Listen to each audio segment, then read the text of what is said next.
Que el Señor esté con ustedes. Y con tu espíritu. Les proclamo el Evangelio de Jesucristo, escrito según San Juan. Gloria a ti, Señor.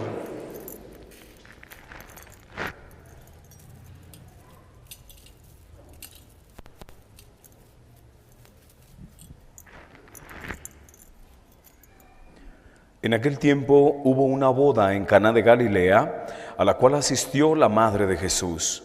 Este y sus discípulos también fueron invitados.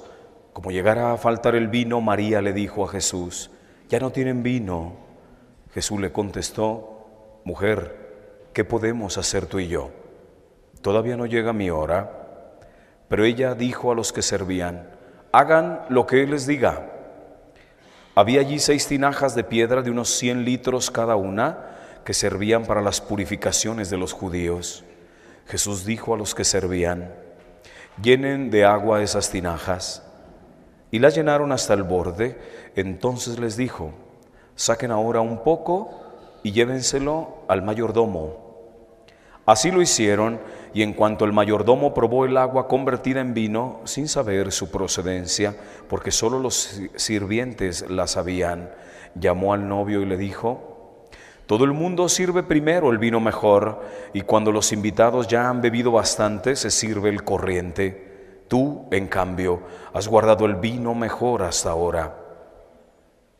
Esto que Jesús hizo en Caná de Galilea fue la primera de sus señales milagrosas. Así mostró su gloria y sus discípulos creyeron en Él. Palabra del Señor. Honor y gloria a ti, Señor Jesús. Por las palabras del Evangelio sean borrados nuestros pecados. Así sea. Tomen asiento, mis hermanos, un momento.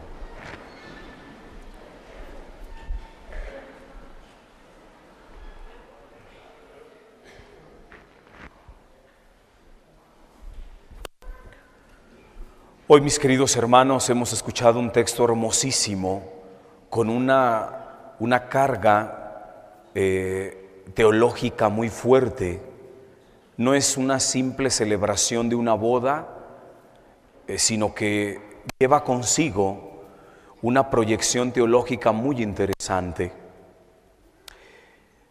Primeramente, la boda que nos narra San Juan nos deja muy claro que para Dios el matrimonio, la unión conyugal es de altísimo nivel, lo tiene en una alta estima a Dios.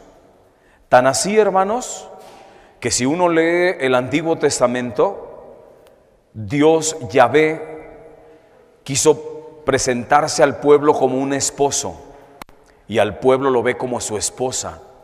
E incluso si uno lee al profeta Oseas, se va a dar uno cuenta que es un lenguaje de Oseas de esposos. Y Dios asume el lenguaje como esposo, e incluso llega a decir las siguientes palabras. Así las dice Yahvé como esposo. Y le dice al pueblo: aunque tú te prostituiste con otros dioses, yo te voy a llevar al desierto, te voy a purificar y me voy a volver a desposar contigo. Se manifiesta Yahvé como un esposo que purifica a su esposa y así le llama a su pueblo: es mi esposa el pueblo. Entonces Dios quiso vincularse con su pueblo mediante una unión, no una simple unión, sino una unión conyugal, para mostrar esta profundidad que hay en la unión conyugal. Si el mismo Padre eterno se presenta como esposo, y no digamos en el Nuevo Testamento, Jesucristo se presenta como el esposo de su esposa, la Iglesia. Si uno lee el libro del Apocalipsis, la coronación de toda la historia, porque el libro del Apocalipsis es una síntesis de toda la Biblia, y es una síntesis de todo el proyecto salvífico de Dios, desde la creación hasta la coronación, que será la parusía, y en donde se muestra la victoria de Cristo. Pues esa victoria se muestra a través de las bodas de un cordero, las bodas del cordero. Es decir, la máxima celebración en el reino de los cielos va a ser la celebración nupcial de las bodas del Cordero. Cristo se va a desposar con su esposa, la iglesia. Ya San Pablo lo había dicho así: maridos, amen a sus esposas como Cristo amó a su iglesia. Luego entonces, hermanos, la unión conyugal es fuertísimo para los ojos de Dios. Por eso, en la Iglesia Católica no existe el soltero. Dentro de la Iglesia Católica, todos los bautizados estamos casados. Cristo estuvo casado. ¿Con qué? Con la Iglesia. Y tú y yo estamos casados. ¿Por qué? Porque somos la Iglesia y estamos desposados con Cristo. Porque Cristo se quiso unir a su Iglesia de una manera profunda a través de este lazo conyugal. Por eso es en altísima estima la unión. Dentro de la Iglesia Católica nadie es soltero, porque todos estamos vinculados a Cristo mediante una unidad profunda de amor, como el amor que se profesa el esposo con la esposa. Jesucristo así quiso manifestarse como un esposo. Por eso, esta narración de las bodas de Caná no es nada más la narración de una pareja que se casó. Tan no es importante ese matrimonio, o sea, para lo que quiere comunicar San Juan, que es el que nos narra esto, que ni siquiera aparecen los nombres de los que se están casando, porque viene a ser una simbología del matrimonio de Cristo con su iglesia, del Cordero que se desposa, las bodas del Cordero. Es una anticipación de lo que va a haber en la celebración allá en el reino de los cielos, donde todos los que triunfemos y entremos al reino de los cielos estaremos en ese banquete donde se desposará Jesucristo con su esposa, la iglesia embellecida, porque el Señor la ha llevado al embellecimiento, a hermosear a la iglesia a través de su entrega en la cruz. Por eso estas bodas de Caná, hermanos, muestran estas bodas de Cristo, las bodas del Cordero, y quieren mostrar también la boda que hay, o esa unidad que hay entre nosotros que somos la iglesia y Jesucristo. Más allá de esta teología matrimonial que se ve en las bodas, podemos ver nosotros un personaje que es esencial, fundamental, y se llama María. La Virgen María juega un papel importantísimo en las bodas del Cordero y en esta boda que hubo. ¿Por qué? Porque María es la que le pone el toque del vino que necesita ese matrimonio. María es la que capta la carencia de esa pareja. Hijo, ya no tienen vino. Porque María está al tanto siempre de sus hijos. Y María se da cuenta que ese matrimonio se les terminó el vino. Y recordemos nosotros que el que se terminara el vino en una boda era una especie de ofensa a los invitados y era una especie de humillación para los que realizaban la fiesta. Entonces esta era una humillación para el matrimonio que estaba celebrando su fiesta, su unión justamente matrimonial. Y por eso dice: hijo, ya no tienen vino. O sea, es decir, no permitas que se humillen. O sea, permite que sigan ofreciendo a sus invitados la alegría de su boda. Y Jesucristo le responde de una manera burda y le dice: hijo, madre, bueno, no le dice madre, le dice mujer, que esto tiene una proyección teológica muy fuerte. Al llamarla mujer, le está llamando la nueva Eva. Cuando Cristo le dice mujer a su mamá, la está tomando como la corredentora, como la que vienen a rehacer los planes de Dios. Y le dice: mujer, ¿eso a ti y a mí qué? Pero la Virgen María, y aquí nos podemos dar cuenta del poder que tiene la Virgen María para interceder.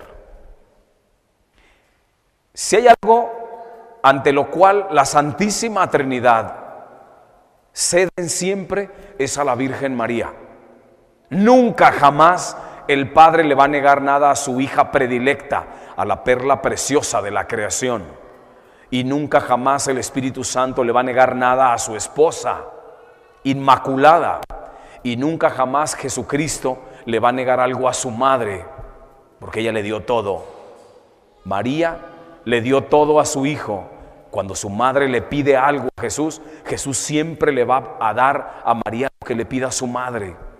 Por eso ustedes pueden ver aquí el poder intercesor que tiene la Virgen María. Es la que le puede arrancar a Dios, a la Santísima Trinidad, lo que quiera. Y hoy le dice: hijo, ya no tienen vino. Cuando Jesucristo le dice: mujer, ¿eso a ti y a mí qué? María no dijo: bueno, pues ni modo, pues no se pudo hacer nada. No le dijo al matrimonio: bueno, pues yo lo intenté, yo fui y le dije a mi hijo, pero dijo: hagan lo que él les diga, me va a obedecer, soy su madre. Y esto que estoy pidiendo lo va a cumplir. Hagan lo que él les diga. E hizo el gran milagro de darle el vino más suculento y más perfecto. Por eso el mayordomo dice: ¿tú hiciste al revés? Le dice al de la boda: tú hiciste al revés las cosas. Ordinariamente entregan el vino mejor, y una vez ya que están medios embriagados, les dan el vino corriente. Tú hiciste lo contrario, guardaste el vino mejor para el final, porque era el vino de Cristo. Esto, mis hermanos, tiene un alcance muy interesante en nuestra vida. ¿Por qué? Porque a lo largo de nuestra vida, seas soltero, digamos en el ámbito civil, seas casado o seas consagrado, los tres ámbitos, seas soltero, seas casado para las leyes civiles y demás, o seas consagrado, en algún punto de nuestra vida se nos empieza a terminar el vino. ¿El vino de qué? De lo que sea. Por ejemplo, a un matrimonio, al paso de los años, se les empieza a acabar el vino del deseo, el vino de la confianza, el vino del respeto, el vino del amor. Y por eso uno puede ver matrimonios que ya llevan años de casados y que no se toleran, no se respetan, ya no se quieren, incluso se pelean. O sea, ya no solamente una discusión, sino que hay un pleito entre ellos. Ese matrimonio se les acabó el vino. ¿De qué? De la tolerancia, de la escucha, del respeto, del amor, de la fidelidad, de lo que gustes. Si tú eres casado, hermano, ¿qué vino se te terminó ya? Yo no sé, yo no te conozco. Pero ¿qué vino ya no tienes en tu boda de la vida? ¿Cuál es el vino que ya se te terminó a ti casado? Que te está permitiendo que estés soportando al esposo, o que estés soportando a la esposa, o que soportes incluso a los hijos, o que soportes lo que sea. ¿Cuál es el vino que ya se te terminó a ti, hermano? Y no solamente para los casados, para los que están solteros ante la sociedad y que son cristianos católicos, ¿a cuántos de ellos se les acaba también el vino de la ilusión, el vino del sentido de la vida, el vino de la alegría? Y los ves, algunos hermanos que son solteros, que toleran la vida, van arrastrando su vida, van soportando la vida. ¿Por qué? Porque se les acabó un vino. ¿El vino de qué? No sé, no te conozco. Pero si tú eres soltero, ¿qué vino se te terminó, hermano? ¿Cuál es el vino del que ya no tienes? ¿Ya no tienes ilusiones en la vida? ¿No tienes un sentido en la vida? ¿No te entusiasma nada? ¿Qué es lo que te quitó a ti las ilusiones de la vida? ¿Cuál es el vino que se te terminó? Y no solamente los solteros y los casados, también los consagrados. Yo conozco muchos sacerdotes que se les acabó el vino del entusiasmo sacerdotal y empiezan a arrastrar su ministerio. Sacerdotes acomplejados, sacerdotes entristecidos, sacerdotes intolerantes, sacerdotes que nada más van celebrando, hacen sus celebraciones porque les toca celebrar y van arrastrando el ministerio de una manera terrible y se abandonan. ¿Por qué? Porque a ese sacerdote se le acabó un vino. ¿Cuál? No sabemos cuál. Pero en los tres casos cometen el mismo error, tanto los casados como el soltero y como el consagrado. A los que se les terminó ya el vino, cometen el mismo error. ¿Cuál? El haber expulsado a Jesucristo y a la Virgen María de su vida ordinaria. Matrimonio que saca a la Virgen María de su vida matrimonial y saca a Jesucristo, les puedo firmar un papel que no va a durar el matrimonio. No, padre, nosotros tenemos 50 años y nosotros no necesitamos de Jesús y de la Virgen María. ¿Y cómo vives, hermano? ¿Cuántos matrimonios ya nomás están tolerando? Están esperando prácticamente la muerte, hasta la que la muerte nos separe. Deja que llegue ya la calavera para que por fin ya me separe de este hermano, ¿no? El soltero que saca a Jesucristo y a la Virgen María de sus bodas de la vida, se va a venir abajo, hermanos, y le va a perder sentido a la vida. Y no se diga un consagrado. El consagrado que saca a Cristo, se oye medio bárbaro esto, pero hay sacerdotes que pueden estar celebrando la misa, que se pueden sentar a confesar y que pueden estar dándole un tema y que pueden hacer todo lo que tú quieras en la pastoral, pero Cristo no está en su corazón. Cristo no está en la vida del sacerdote. Se vuelven, como dirá un filósofo existencialista que era protestante, Schopenhauer, que decía, se vuelven burócratas del evangelio. A los pastores, se dirigía a los pastores, se vuelven burócratas del evangelio. Bueno, pues muchos sacerdotes, cuando sacan a Jesús de su corazón, y no se diga cuando sacan a la Virgen María de su corazón, hermanos, se les acaba el vino. Esto es así. Se le va a acabar el vino y vas a ver un sacerdote arrastrando su vida. ¿Por qué? Porque ya no tiene ese vino. Por eso estas bodas nos vienen a recordar a nosotros cuál es el vino que no tienes, hermano. ¿Qué vino se te acabó en la vida a ti? Como soltero, como consagrado, como casado. ¿De qué vino careces? Hoy tienes la gran oportunidad de ir con la Virgen María y decirle: Madre, se me terminó el vino de la tolerancia, del amor, del respeto, de la fidelidad, de lo que tú quieras. Se me terminó el sacerdote llegar y se me terminó el vino del entusiasmo sacerdotal y por eso voy arrastrando mi ministerio. Pero tengo que llegar con la Virgen María. Tengo que ir con la Virgen María. ¿Por qué? Porque la Virgen María definitivamente se va a presentar con su Hijo Jesús y va a decir: hijo, este matrimonio ya no tienen vino, este soltero ya no tiene vino, este sacerdote ya no tiene vino. Y Jesucristo, denlo por hecho que va a darte el vino mejor, el vino suculento para tu vida como casado, como soltero, como consagrado. Pero si nosotros no tomamos conciencia de esto, hermanos, no, yo no ocupo de la Virgen, yo directamente con Dios, bueno, pues síguele pues. Es que si tienes a la Virgen María, que es la omnipotencia suplicante, y la Virgen María todo puede arrancar del corazón de su Hijo, hermano, estás fallando. ¿Desde cuándo tenías que haberte acercado a la Virgen María? Y no acercarte al psicólogo, ¿verdad? Es el que me va a ayudar. No, hermano, se te acabó un vino, el vino de la gracia, y necesitas acudir con el único que puede hacer el milagro de restituirte el mejor vino, no con el psicólogo.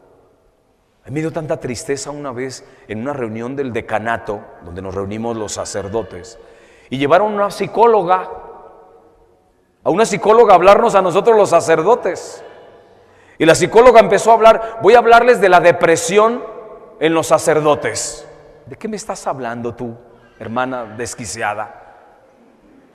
O sea, cuando un sacerdote está en una tristeza profunda, ¿qué le pasa al sacerdote? Que dejó el vino, hermanos. Sacó a Cristo de su corazón. No que tiene una enfermedad mental.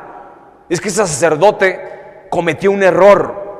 Sacó a Cristo de su vida sacerdotal y sacó a la Virgen María. ¿Cuál depresión y cuál nada? Usted lo que le falta es vino, sacerdote. Lo que le falta es acercarse a la Virgen María, para que la Virgen María interceda por usted y le regenere otra vez su vida sacerdotal con el vino más suculento que hay, que es el de su Hijo Jesucristo. Es triste ver eso, pero es una realidad hoy, hermanos. ¿Por qué? Porque el católico está cometiendo un error. Está sacando a Cristo de su vida y está sacando a la Virgen María de su vida. Si nosotros, hermanos, sacamos a la Virgen y a nuestro Señor Jesucristo, te vas a colapsar, hermano. Te vas a venir abajo. Esto es así. Y si no lo creen, compruébenlo. Por eso cuando a mí me toca celebrar un matrimonio, yo siempre les digo que el matrimonio es de 4, no es de 2, es de 4. Son ustedes 2, esposo y esposa, y son Jesucristo y la Virgen María. Y así aseguramos un matrimonio que se mantiene unido. ¿Por qué? Porque María siempre estará al tanto del vino que nos va faltando. Pero sin la Virgen María y sin Jesús, olvídate, hermano, esto se vuelve terrible. Por eso hoy, hermanos, aprendamos de esta gran anécdota que nos narra pues, un teólogo maravilloso que fue San Juan, fue testigo de lo que vio. ¿Para qué? Para que el vino del que tú carezcas, hoy le pidas a la Virgen María, para que ella abogue por todos nosotros y nos conceda arrancarle a su Hijo Jesucristo el milagro que todos necesitamos, el vino que cada uno necesitamos. Que hoy nuestra Madre Santísima a todos nos conceda esta gracia.